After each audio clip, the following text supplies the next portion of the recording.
Madame, Messieurs, fidèles téléspectateurs de Gabon Première et Gabon 24, bonsoir chez vous. Merci pour votre fidélité renouvelée et de nous retrouver également dans le cadre de cette interview exclusive. Exclusive, c'est véritablement le mot puisque nous recevons ce soir le président de la transition, Monsieur Brice Clotaire Oligui Nguema. Monsieur le Président, bonsoir. Bonsoir, mes chers éminents journalistes. Je vous souhaite la plus cordiale et bienvenue au Palais Rénovation pour cette interview. Merci à vous. Et avec moi, vous le savez, je suis avec Marielle Biogo et puis également Deoli Undi. Monsieur le Président, tout de suite, première question. Depuis l'arrivée du CTRI en août 2023, 19 mois maintenant, vous n'avez jamais accordé d'interview à la presse nationale. Pourquoi ce mutisme? Merci pour la première question. Je dirais que le mot, il est un peu trop fort. Parce que je pourrais vous répondre en deux volets. Premièrement, c'est parce que la presse locale ne m'avait pas sollicité d'interview. Deuxièmement, je suis un homme d'action, un homme de terrain.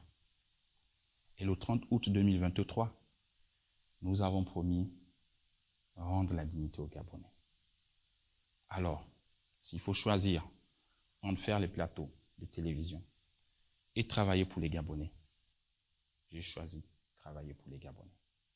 Monsieur le Président, en arrivant à la tête du pays, vous avez également promis de restaurer les institutions. 19 mois après, que retenir? Alors, ce qu'il faut retenir de la restauration des institutions.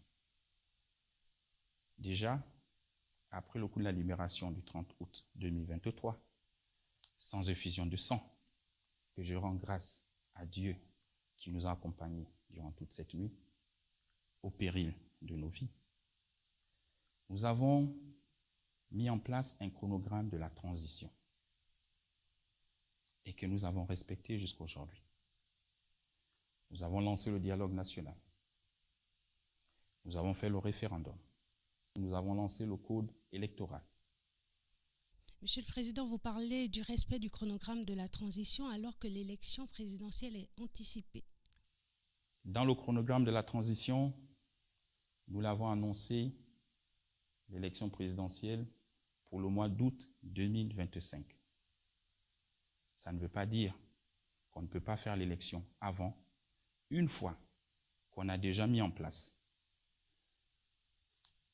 les organes nécessaires pour aller aux élections. Nous avons fait un dialogue national. Nous avons voté la Constitution. Nous avons mis un code électoral. Qu'est-ce qu'il nous reste à faire? C'est le retour à l'ordre constitutionnel. Ce sont les élections. Le plus important, c'est qu'elles soient libres, transparentes et apaisées. Et que dire de votre engagement à ne pas être candidat à ces échéances? Alors, je me souviens de mon discours du 4 septembre 2023. J'ai dit ceci. Nous allons organiser des élections libres et transparentes en vue de rendre le pouvoir aux civils. Vous parlez aussi bien français. Cette phrase est différente de dire « je ne serai pas candidat ». En disant cette phrase, je ne suis pas resté figé dans mes bottes de militaire. J'ai laissé l'ouverture au peuple gabonais. Au jour où le peuple a besoin de moi, où le peuple m'appelle, je réponds en respectant les statuts militaires. Et je pense que c'est ce que j'ai fait. Alors, Monsieur le Président, nous reviendrons un tout petit peu plus tard sur le volet politique. On parlait du CTRI, la restauration des institutions. Vous avez répondu à la question de Doeli. Quel bilan aujourd'hui faites-vous après 19 mois passés à la tête de l'État? Alors, le bilan en 19 mois passé à la tête de l'État, c'est qu'il faut retenir dans le discours du 4 septembre 2023, j'avais annoncé le retour des bourses scolaires pour nos enfants.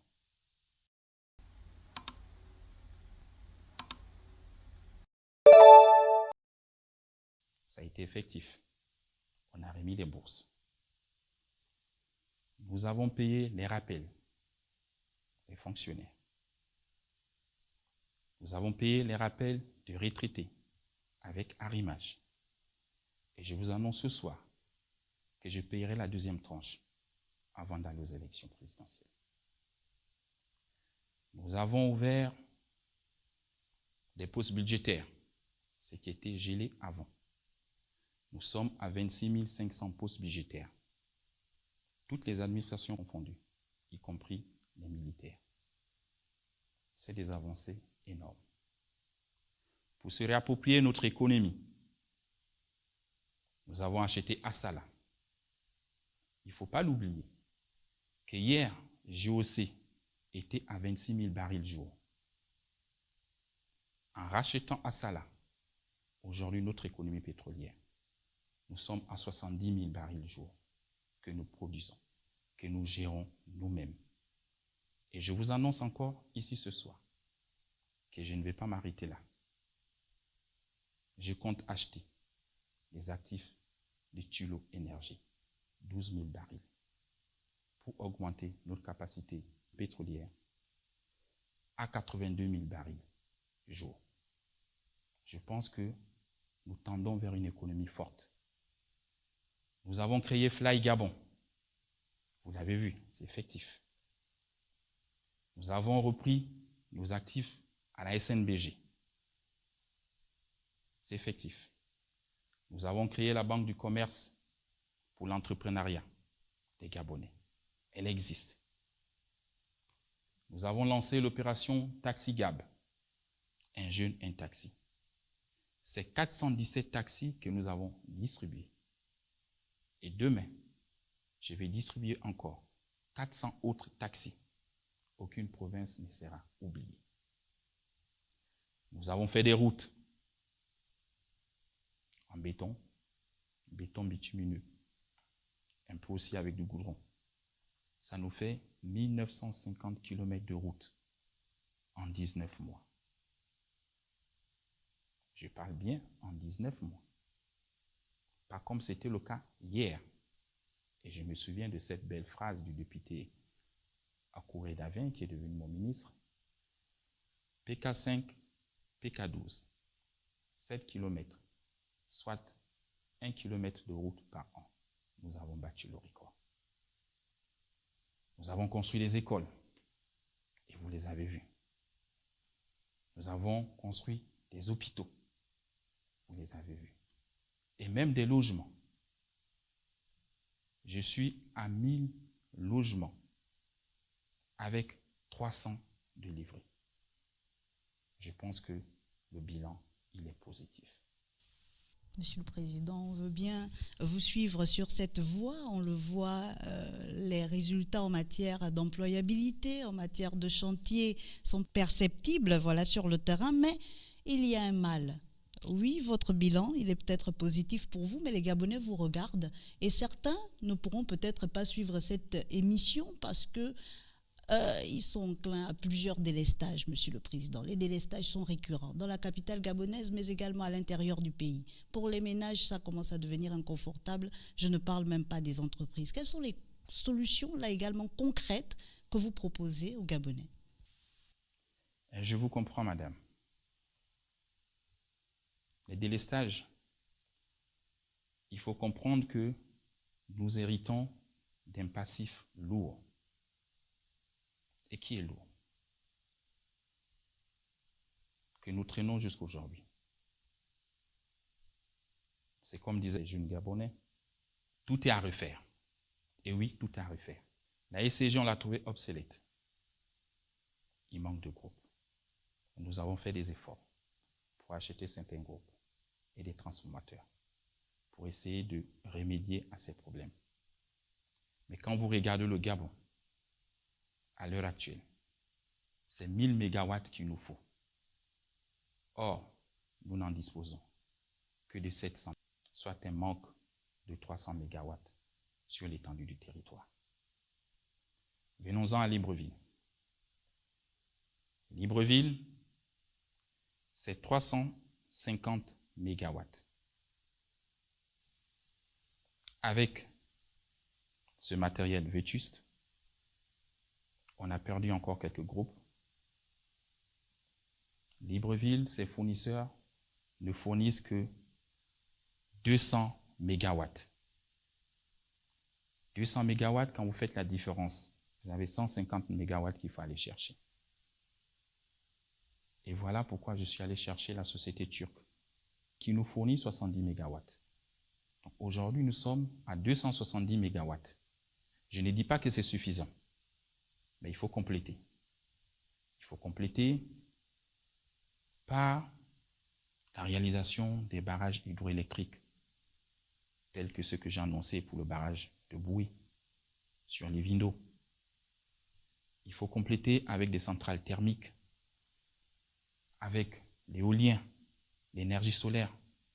Parce que le Gabon que nous voulons demain, avec tout ce qui s'est construit, avec ces entreprises qui s'installent, c'est 1800 mégawatts qu'il nous faut.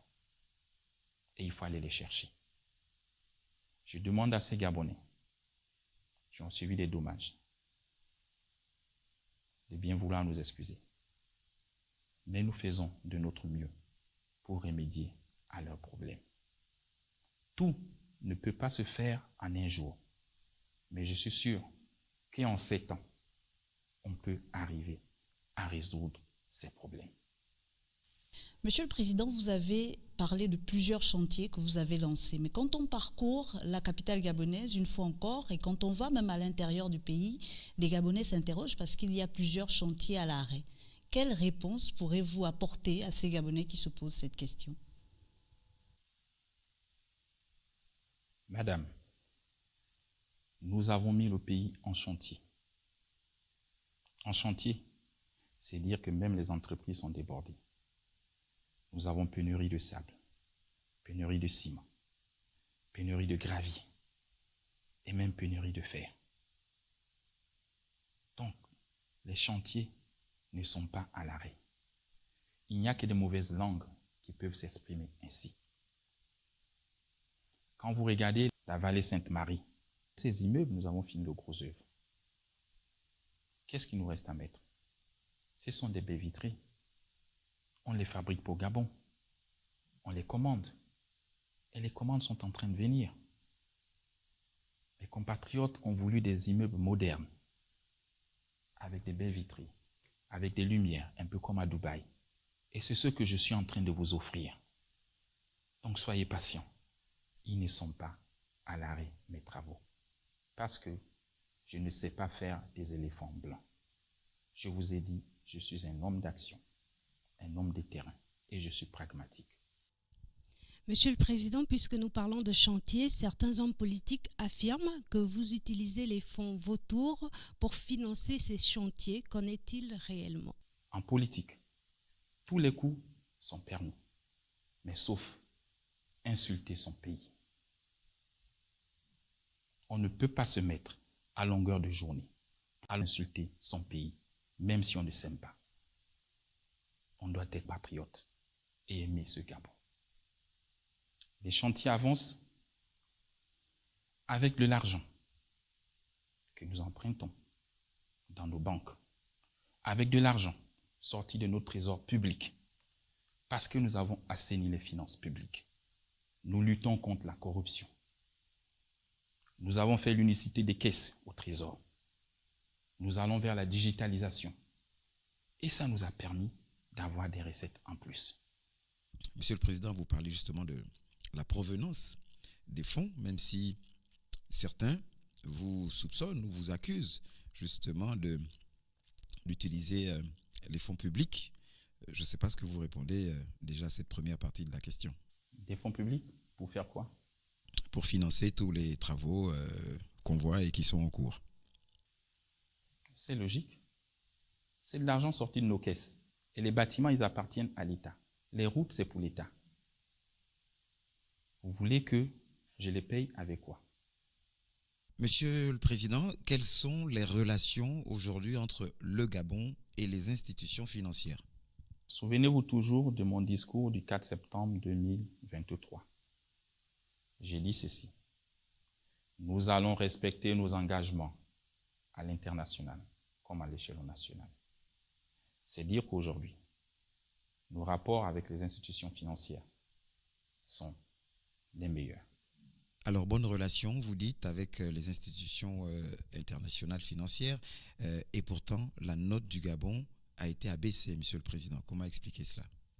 À ce jour, je peux vous répondre que je ne dois pas le FMI. Je paye la BAD. Je paye la Banque mondiale. Je paye la BID, la Banque islamique de développement. Nous ne devons pas d'échéance à l'heure actuelle.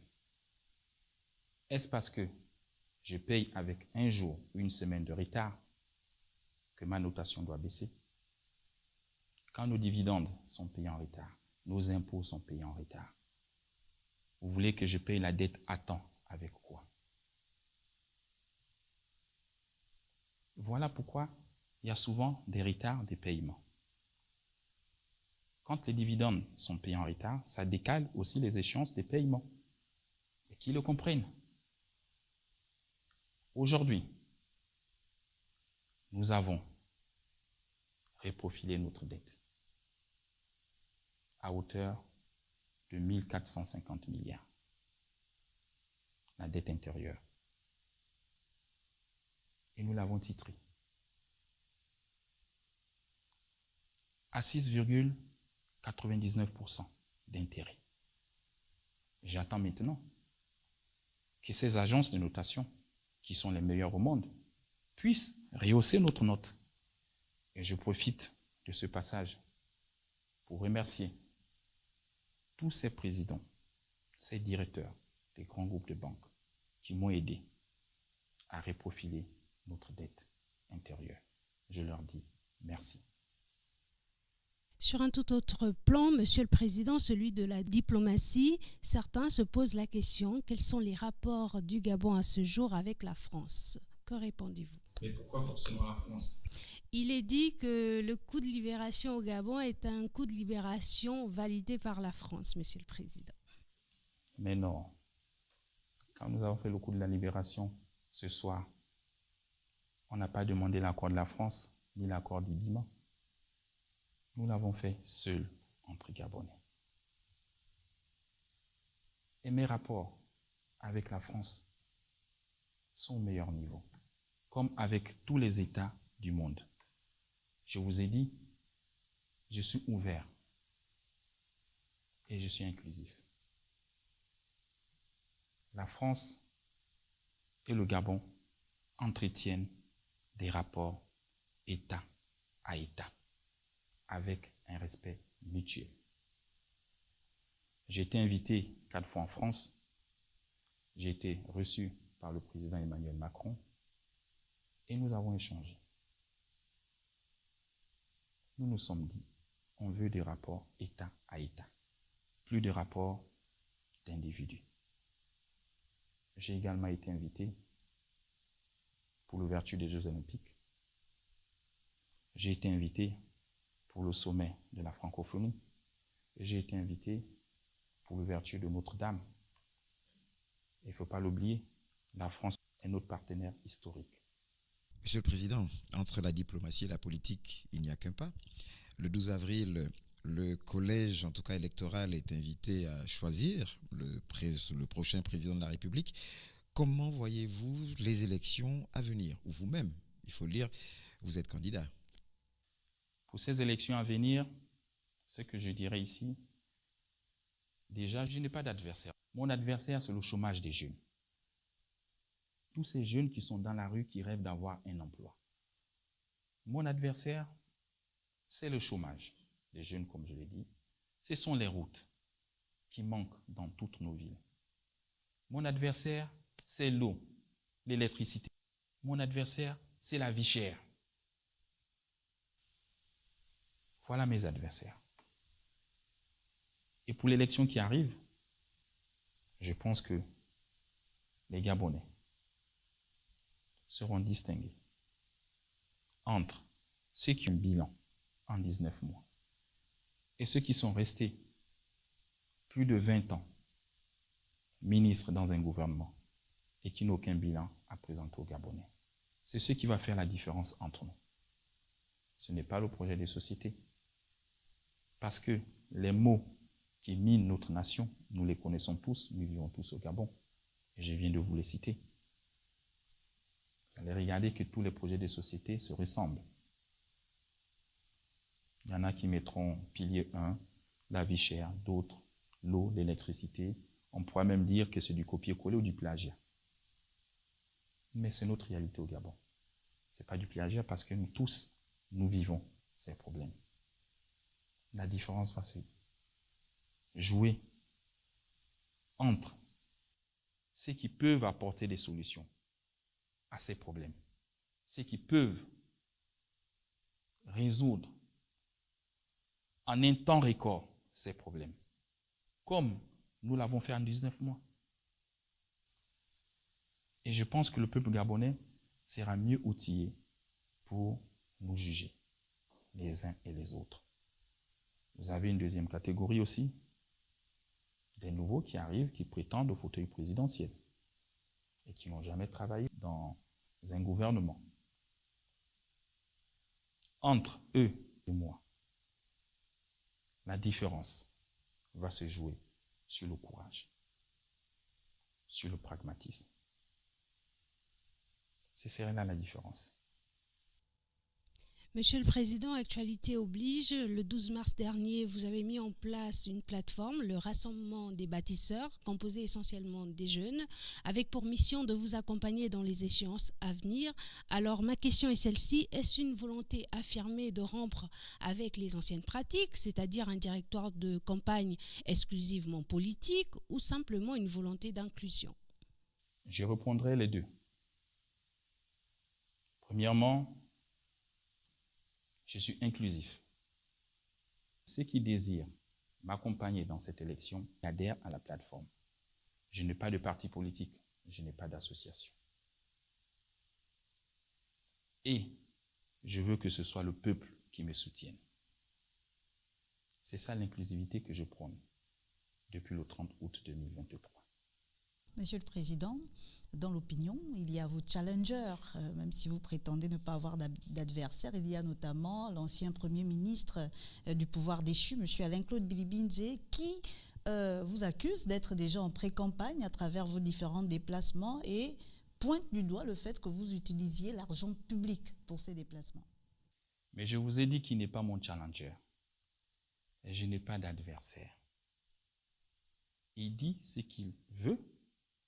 Et moi, je fais ce que je peux pour les Gabonais. De quel argent public? On n'est même pas encore en campagne que les gens se plaignent. Qu'il apporte la preuve. C'est devenu trop facile dans ce pays d'accuser les uns, d'accuser les autres. Et sans preuve. Et un homme politique doit avoir aussi de la retenue. Une autre Gabonaise, Monsieur le Président, toujours de la plateforme Ensemble, Marlène Fabienne Essola, accuse, elle, cette fois, les organes de la transition de ne pas jouer, ou du moins de ne pas favoriser le jeu démocratique dans ce processus électoral. Que répondez-vous? Vous savez, aujourd'hui, dans ce Gabon, quelqu'un qui prend son smartphone, qui fait des lives, devient aussi journaliste comme vous. Pour certains qui sont restés bloqués en France, qui n'ont pas de quoi vivre, et pour trouver un peu de revenus, il faut insulter les autorités de son pays. Que voulez-vous que je vous dise? Il faut laisser les choses basses mourir de leur propre poison. Monsieur le Président, nous arrivons au terme de cet échange que vous avez bien voulu nous accorder. Les Gabonais vous regardent. Qu'est-ce que vous leur dites? À ces Gabonais qui me suivent depuis le début de la transition, nous avons réalisé ce coup de la libération pour vous, afin de vous rendre votre dignité. Et le moment est venu. Ce 12 avril 2025, je vous demande d'aller voter. Parce que la 5e République, que nous appelons de tous nos vœux, commence le 12 avril 2025. Je vous remercie. Monsieur le Président, Marielle Biogou, Deoli Undi et moi-même, nous vous disons merci. Merci à vous, chers téléspectateurs. Merci d'avoir suivi cet entretien exclusif avec le président de la transition, M. Brice Clotaire Oligui Nguema. On se retrouve très très prochainement sur nos chaînes Gabon Première et Gabon 24. Bonsoir chez vous.